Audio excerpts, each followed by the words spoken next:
Welcome, guys, to the first episode of Arcana ASMR. I'm sorry, I just made the channel. um, I am Bill Gold, but you guys can call me the Arcana ASMR. Either one works for me. Remember to subscribe and like. We will be covering. For a minute, I stopped it. Stop. Okay, sorry guys. I've ran through the same one like 3 times now, and it's like it stopped recording halfway. The other time, it's been a hard day. But I know. Anywho, we will be doing some homebrew wizard subclasses off of D&D Beyond. And I tried Cygor Export earlier. I don't understand it. It's coding and a lot of stuff, so I will display it real quick for you guys.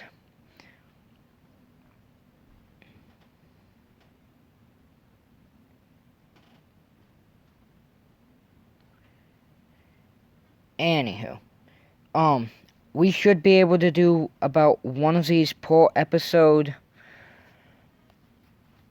maybe 2 if we're fast. But these take a really long time to explain, and especially like if you want to say like what you would do as a DM and or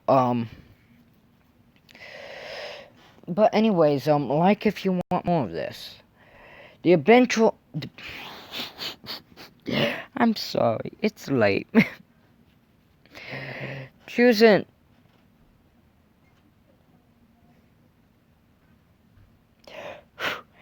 the Abyssal Entropist is a wizard who can gain powerful boons from their Abyssal artifact. Activating one of these boons does come at a price, and if an Abyssal Entropist breaks the rule of the artifact, then horrid consequences await. Choose an appearance for your relic. It can be ranged from a shard of a dark crystal to a replaced abyssal body part. That I like. It can be anything. It could be a necklace. It could be a body part. It could be anything. So now choose the boon your abyssal relic grants you. Nocturnal Spellbinder. As a reaction, when a creature up to 30 feet away from you casts a spell, you can sap energy from it, increasing the DC of your next spell cast. The next spell you cast by the level of the spell you sapped energy from. Black Rupture. When one of your spells damage a creature, you have it take 1d4 times your wizard level force damage as dark energy ruptures out of the creature. I don't understand what up to D8 d4s mean. I would keep it at 1d4. Shield of Night. As a bonus action, you can gain 1d4 times your wizard level temporary hit points until your next turn. That I feel like is something that you're barely ever going to want to do.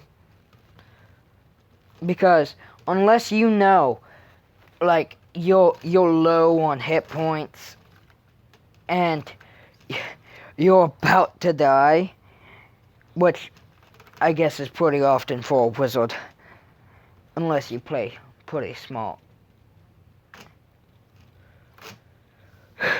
But you could really help yourself with that, but like it's 1d4, let's say at max 20th level wizard times 4, that's 80 hit points. So I mean, dragons. Vision from the void. A creature up to 30 feet away from you gains disadvantage on any roll against you for 1 minute. It can make a DC 8 plus your proficiency bonus plus your intelligence modifier. Wisdom saving throw at the end of its turn to end the effect prematurely. That I also think is nice. 519, so we're doing pretty good. Then choose the price you have to pay for the boon. Blood. Sacrifice your max 2d4 HP. The amount of your dice increases 2d4 every activation of your boon. This resets on a short rest, and you regain HP on a long rest. Mind. Lose 1d4 intelligence. Sorry about that, guys. The lost intelligence regenerates after a long rest. Fate. The next roll you make is made with disadvantage. You can only activate your boon again after making a roll. Memory. You forget a prepared spell. So, I would probably take Black Rupture and Fate. Now choose the war you have to follow to keep the power of your artifact. Night. The day is a cost. The artifact may not come into contact with sunlight.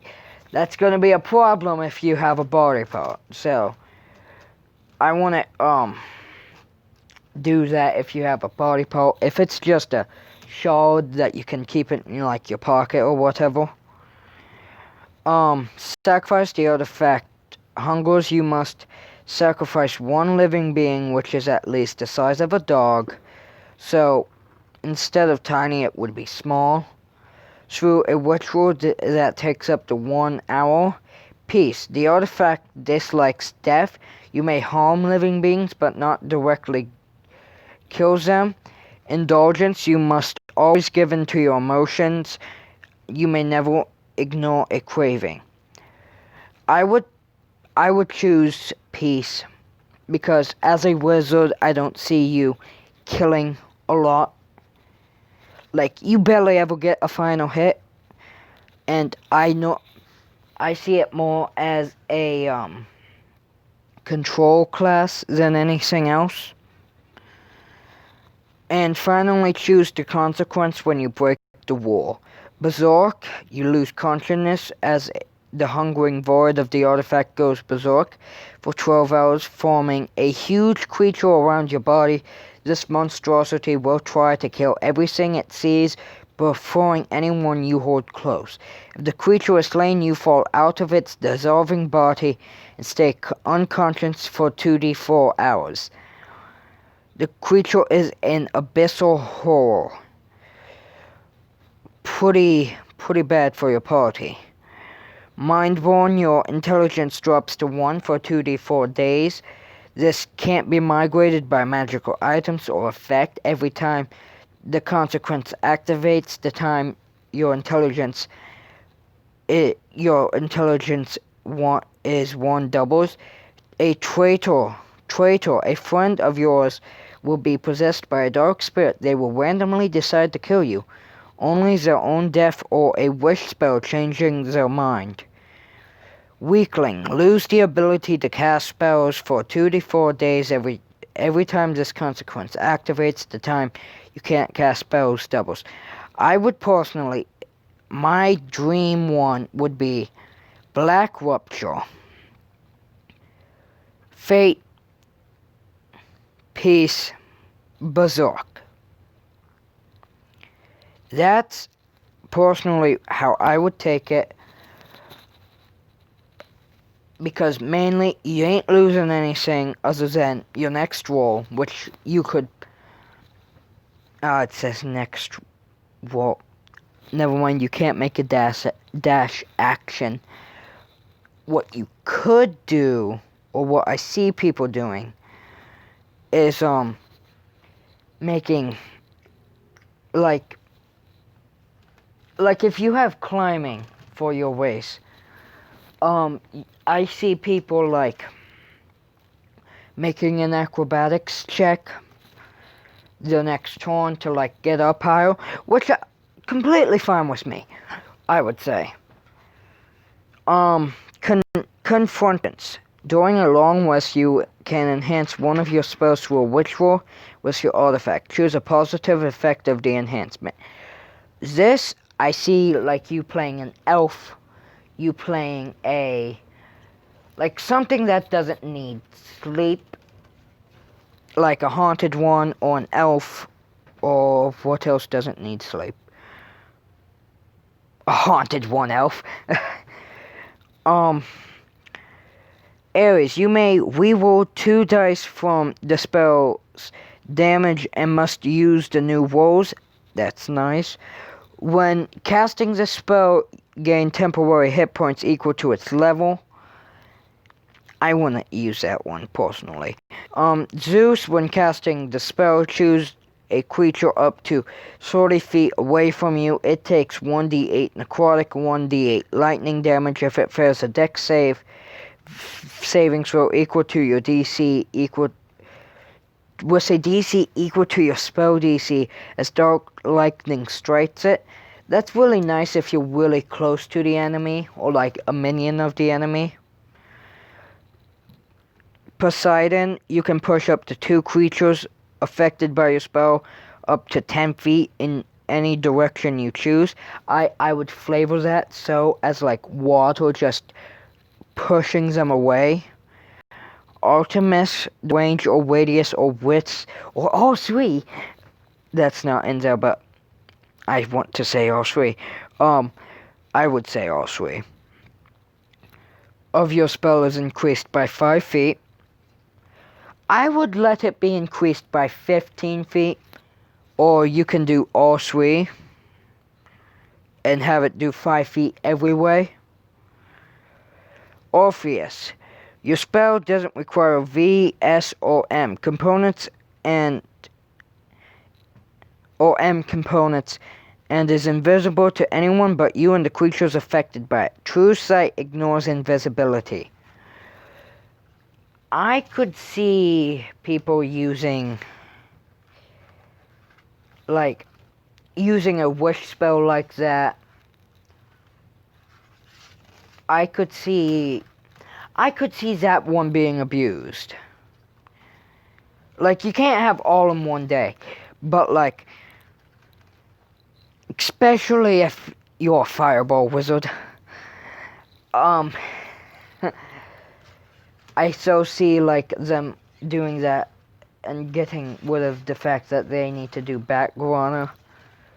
I just love the fact that the enemy would, like, be panicking, and, like, the barbarian sitting at the front lines that was 20 feet away, I think it is.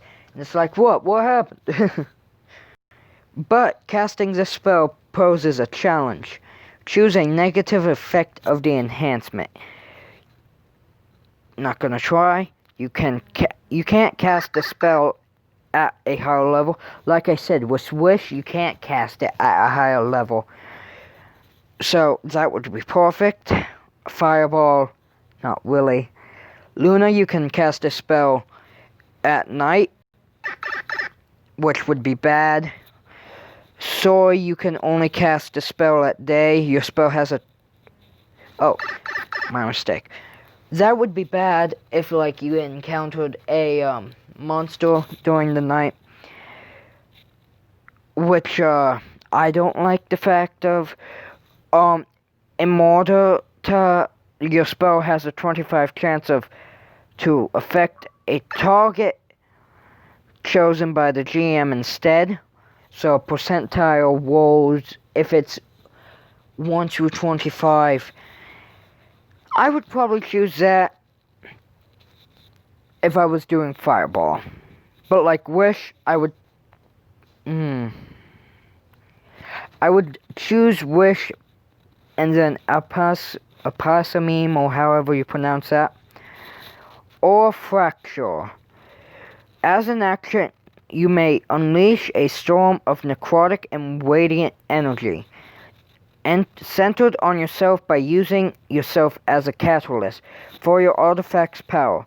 The storm is a sphere with 25 feet radius and deals 66 necrotic and 66 radiant to any one caught in it. If they are fail a wisdom saving throw, otherwise they only take 3/4. I would have it be half. I wouldn't do 3/4 of the damage. You fail the saving throw automatically, but the storm will not drop you below 1 hit point. So if you're using this, I believe this is like your 14th level one, maybe your 12th, I'm not sure.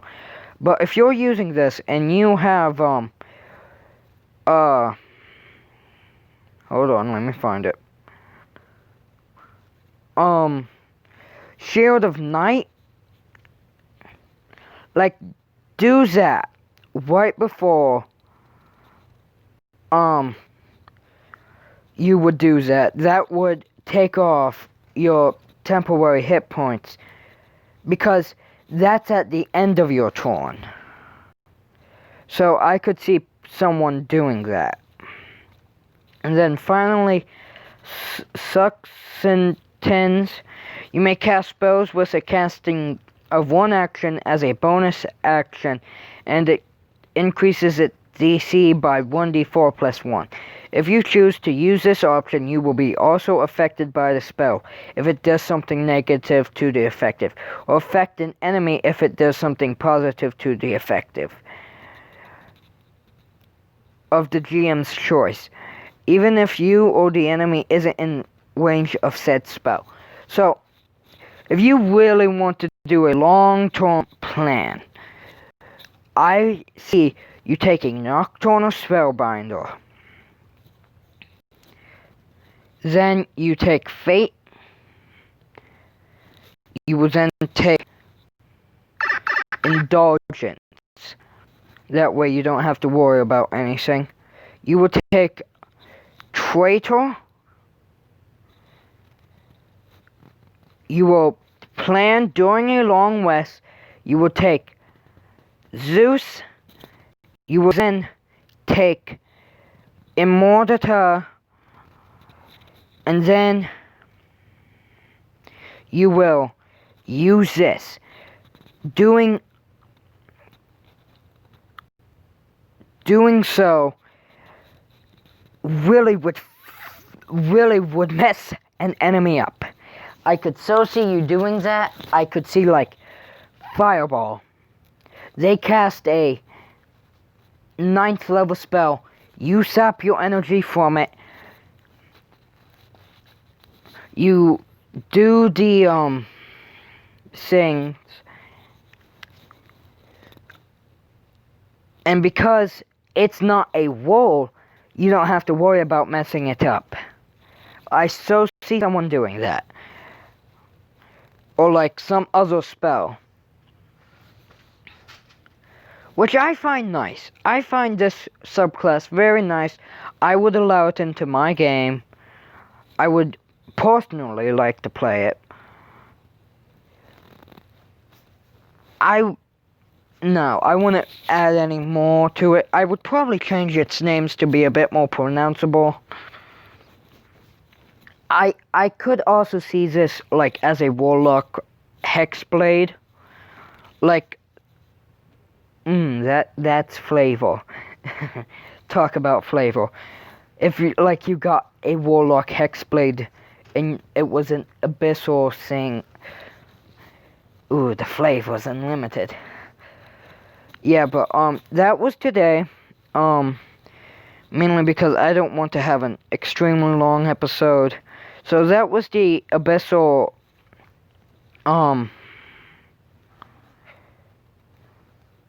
Entropist, yeah, for the wizard. I'll probably go upwards for all of these. You'll probably get about 2, maybe 3 a day. If I'm feeling good, I'll make 1 for every class. When I run out of one, I don't know what I can tell you. I know Warlock has more than hold on. Yeah, I know Warlock definitely has, more than, I think, all of them. I'm not sure. So, expect a lot of Warlock ones. I know there's a lot of repeats as well. So, I will just jump over repeats. Unless it's, like, something really good. Like, I'll explain it eventually. But, this is your first video. I hope you enjoyed. And have a nice day.